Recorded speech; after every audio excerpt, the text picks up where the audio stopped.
applying for a U visa.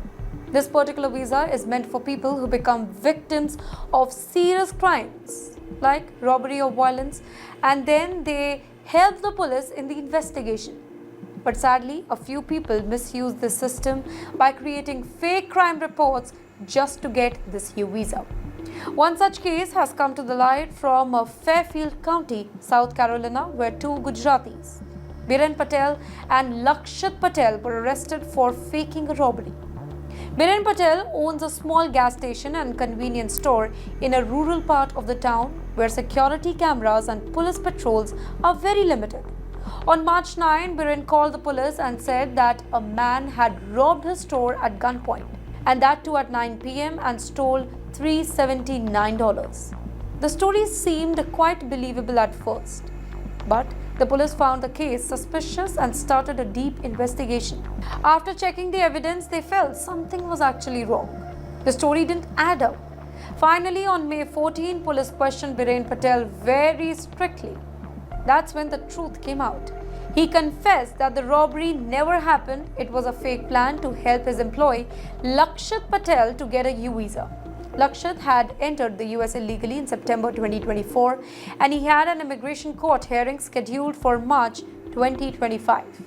The fake robbery was arranged just a few days before his hearing so that he could apply for a U visa and stay in America legally. Now, both men are in serious trouble.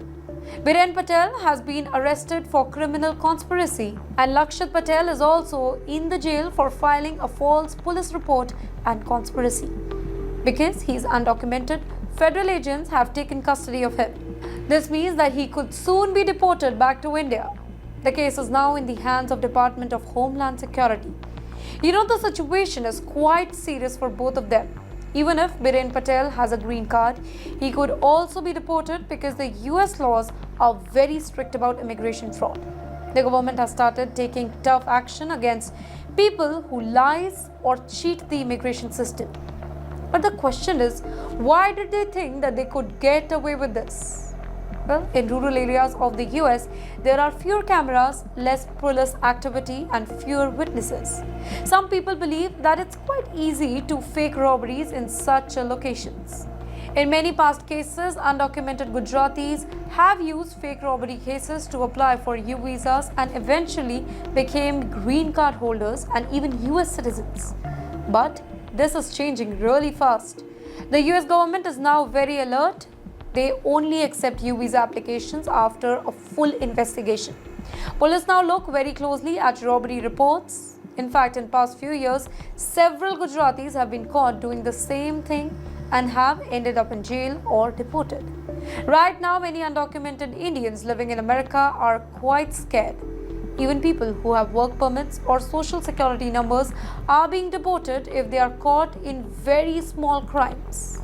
In some cities, people are even being detained at immigration court hearing or ICE offices, even if they have no major charges against them. Now, talking about this particular case, then the case of Biren and Lakshit is a warning. Misusing the system can have dangerous consequences. People who want to stay in the US should use legal and honest methods. Indians in America have worked really hard to build a good name. A few bad actions hurt the entire community.